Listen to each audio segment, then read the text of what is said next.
अष्टमोध्याय। रक्तबीजवाद। ध्यान। मैं अनिमा आदि सिद्धिमयी किरणों से आवृत भवानी का ध्यान करता हूँ। उनके शरीर का रंग लाल है, नेत्रों में करुणा लहरा रही है तथा हाथों में पाश, अंकुश, बाण और धनुष शोभा पाते हैं। ऋषि कहते हैं, चंड और मुंड नामक दैत्यों के मारे जाने तथा बहुत सी सेना का संहार हो जाने पर दैत्यों के राजा प्रतापी शुंभ के मन में बड़ा क्रोध हुआ और उसने दैत्यों की संपूर्ण सेना को युद्ध के लिए कूच करने की आज्ञा दी। वह बोला, आज उदयुद्ध नाम के 86 दैत्य सेनापति अपनी सेनाओं के साथ युद्ध के लिए प्रस्थान करें। कंबू नाम वाले दैत्यों के 84 सेनानायक अपनी वाहिनी से घिरे हुए यात्रा करें। 50 कोटिवीर्य कुल के और 100 धौम्र कुल के असुर सेनापति मेरी आज्ञा से सेना सहित कूच करें।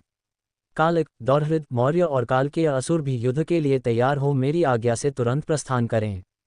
भयानक शासन करने वाला असुरराज शुंभ इस प्रकार आज्ञा दे सहस्रों बड़ी बड़ी सेनाओं के साथ युद्ध के लिए प्रस्थित हुआ। उसकी अत्यंत भयंकर सेना आती देख चंडिका ने अपने धनुष की टंकार से पृथ्वी और आकाश के बीच का भाग गुंजा दिया। राजन, तदनंतर देवी के सिंह ने भी बड़े जोर जोर से दहाड़ना आरंभ किया। फिर अंबिका ने घंटे के शब्द से उस ध्वनि को और भी बढ़ा दिया। धनुष की टंकार, सिंह की दहाड़ और घंटे की ध्वनि से संपूर्ण दिशाएं गूंज उठीं। उस भयंकर शब्द से काली ने अपने विकराल मुख को और भी बढ़ा लिया तथा इस प्रकार वे विजयनी हुई।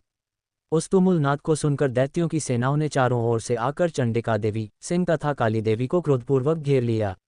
राजन, इसी बीच में असुरों के विनाश तथा देवताओं के अभ्युदय के लिए ब्रह्मा, शिव, कार्तिकेय, विष्णु तथा इंद्र आदि देवों की शक्तियां, जो अत्यंत पराक्रम और बल से संपन्न थीं, उनके शरीरों से निकलकर उन्हीं के रूप में चंडिका देवी के पास गईं।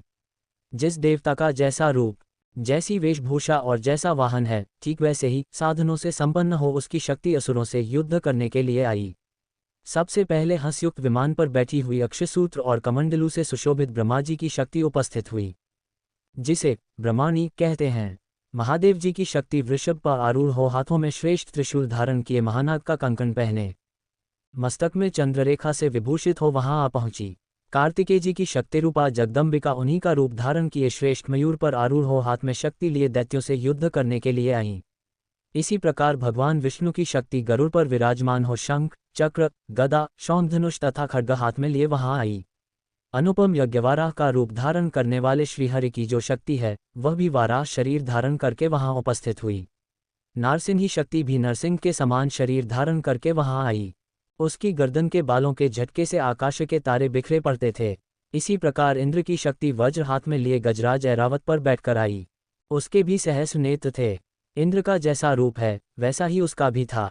तदनंतर उन देव शक्तियों से घिरे हुए महादेव जी ने चंडिका से कहा, मेरी प्रसन्नता के लिए तुम शीघ्र ही इन असुरों का संहार करो। तब देवी के शरीर से अत्यंत भयानक और परम उग्र चंडिका शक्ति प्रकट हुई, जो सैकड़ों गीदड़ियों की भांति आवाज करने वाली थी।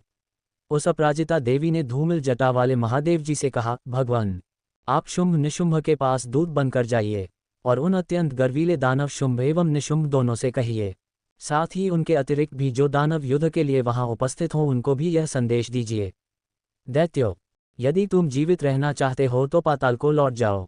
इंद्र को त्रिलोकी का राज्य मिल जाए और देवता यज्ञ भाग का उपभोग करें। यदि बल के घमंड में आकर तुम युद्ध की अभिलाषा रखते हो तो आओ, मेरी शिवाएं योगिनियां तुम्हारे कच्चे मान से तृप्त हों। चूंकि उस देवी ने भगवान शिव को दूत के कार्य में नियुक्त किया था, इसलिए वह शिवदूती के नाम से संसार में विख्यात हुई। वे महादैत्य भी भगवान शिव के मुंह से देवी के वचन सुनकर क्रोध में भर गए और जहां कात्यायनी विराजमान थीं, उस ओर बढ़े। तदनंतर वे दैत्य अमर्ष में भरकर पहले ही देवी के ऊपर बाण, शक्ति और वृष्टि आदि अस्त्रों की वृष्टि करने लगे। तब देवी ने भी खेल खेल में ही धनुष की टंकार की और उससे छोड़े हुए बड़े बड़े बाणों द्वारा दैत्यों के चलाए हुए बाण, शूल, शक्ति और फरसों को काट डाला। फिर काली उनके आगे होकर शत्रुओं को शूल के प्रहार से विदीर्ण करने लगी और खट्वाड्ग से उनका कचूमर निकालती हुई रणभूमि में विचरने लगी। ब्रह्माणी भी जिस जिस ओर दौड़ती, उसी और अपने कमंडलू का जल छिड़क कर शत्रुओं के ओज और पराक्रम को नष्ट कर देती थी। माहेश्वरी ने त्रिशूल से तथा वैष्णवी ने चक्र से और अत्यंत क्रोध में भरी हुई कुमार कार्तिकेय की शक्ति ने शक्ति से दैत्यों का संहार आरंभ किया। इंद्र शक्ति के वज्र प्रहार से विदीर्ण हो सैकड़ों दैत्य दानव रक्त की धारा बहाते हुए पृथ्वी पर सो गए। वाराही शक्ति ने कितनों को अपनी थूथुन की मार से नष्ट किया। दाढ़ों के अग्रभाग से कितनों की छाती छेद डाली तथा कितने ही दैत्य उसके चक्र की चोट से विदीर्ण होकर गिर पड़े। नारसिंही भी दूसरे महादैत्यों को अपने नखों से विदीर्ण करके खाती और सिंहनाद से दिशाओं एवं आकाश को गुंजाती हुई युद्ध क्षेत्र में विचरने लगी। कितने ही असुर शिवदूती के प्रचंड अट्टहास से अत्यंत भयभीत हो पृथ्वी पर गिर पड़े और गिरने पर उन्हें शिवदूती ने उस समय अपना ग्रास बना लिया। इस प्रकार क्रोध में भरे हुए मातृगणों को नाना प्रकार के उपायों से बड़े बड़े असुरों का मर्दन करते देख दैत्य सैनिक भाग खड़े हुए।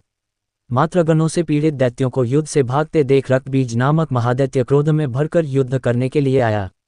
उसके शरीर से जब रक्त की बूंद पृथ्वी पर गिरती तब उसी के समान शक्तिशाली एक दूसरा महादैत्य पृथ्वी पर पैदा हो जाता। महासुर रक्तबीज हाथ में गदा लेकर इंद्रशक्ति के साथ युद्ध करने लगा। तब ऐन्द्री ने अपने वज्र से रक्तबीज को मारा। वज्र से घायल होने पर उसके शरीर से बहुत सा रक्त चूने लगा और उससे उसी के समान रूप तथा पराक्रम वाले योद्धा उत्पन्न होने लगे। उसके शरीर से रक्त की जितनी बूंदें गिरी उतने ही पुरुष उत्पन्न हो गए। वे सब रक्तबीज के समान ही वीर्यवान, बलवान तथा पराक्रमी थे। वे रक्त से उत्पन्न होने वाले पुरुष भी अत्यंत भयंकर अस्त्र शस्त्रों का प्रहार करते हुए वहां मातृगणों के साथ घोर युद्ध करने लगे। पुनः वज्र के प्रहार से जब उसका मस्तक घायल हुआ तब रक्त बहने लगा और उससे हजारों पुरुष उत्पन्न हो गए। वैष्णवी ने युद्ध में रक्तबीज पर चक्र का प्रहार किया तथा ऐन्द्री ने उस दैत्य सेनापति को गदा से चोट पहुंचाई। वैष्णवी के चक्र से घायल होने पर उसके शरीर से जो रक्त बहा और उससे जो उसी के बराबर आकार वाले सहस्रों महादैत्य प्रकट हुए। उनके द्वारा संपूर्ण जगत व्याप्त हो गया। कौमारी ने शक्ति से, वाराही ने खग से और माहेश्वरी ने त्रिशूल से महादैत्य रक्तबीज को घायल किया। क्रोध में भरे हुए उस महादैत्य रक्तबीज ने भी गदा से सभी मात्र शक्तियों पर पृथक पृथक प्रहार किया। शक्ति और शूल आदि से अनेक बार घायल होने पर जो उसके शरीर से रक्त की धारा पृथ्वी पर गिरी उससे भी निश्चय ही सैकड़ों असुर उत्पन्न हुए। इस प्रकार उस महादैत्य के रक्त से प्रकट हुए असुरों द्वारा संपूर्ण जगत व्याप्त हो गया। इससे उन देवताओं को बड़ा भय हुआ। देवताओं को उदास देख चंडिका ने काली से शीघ्रतापूर्वक कहा, चामुंडे, तुम अपना मुख और भी फैलाओ तथा मेरे शस्त्रपात से गिरने वाले रक्तबिंदुओं और उनसे उत्पन्न होने वाले महादैत्यों को तुम अपने इस उतावले मुख से खा जाओ।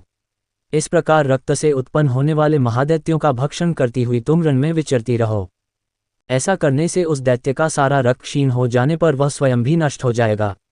उन भयंकर दैत्यों को जब तुम खा जाओगी तब दूसरे नए दैत्य उत्पन्न नहीं हो सकेंगे। काली से यों कहकर चंडिका देवी ने शूल से रक्तबीज को मारा और काली ने अपने मुख में उसका रक्त ले लिया। तब उसने वहां चंडिका पर गदा से प्रहार किया, किंतु उस गदापात ने देवी को तनिक भी वेदना नहीं पहुंचाई। रक्तबीज के घायल शरीर से बहुत सा रक्त गिरा, किंतु ज्यों ही वह गिरा त्यों ही चामुंडा ने उसे अपने मुख में ले लिया। रक्त गिरने से काली के मुख में जो महादैत्य उत्पन्न हुए उन्हें भी वह चढ़कर गई और उसने रक्तबीज का रक्त भी पी लिया। तदनंतर देवी ने रक्तबीज को, जिसका रक्त चामुंडा ने पी लिया था, वज्र, बाण, खड्ग तथा रिष्टि आदि से मार डाला। राजन, इस प्रकार शस्त्रों के समुदाय से आहत एवं रक्तहीन हुआ महादैत्य रक्तबीज पृथ्वी पर गिर पड़ा। नरेश्वर, इससे देवताओं को अनुपम हर्ष की प्राप्ति हुई और मातृगण उन असुरों के रक्तपान के मद से उद्धत सा होकर नृत्य करने लगा। इस प्रकार श्रीमार्कंडेय पुराण में सावर्णिक मनवंतर की कथा के अंतर्गत देवी महात्म्य में रक्तबीज वध नामक 8वां अध्याय पूरा हुआ।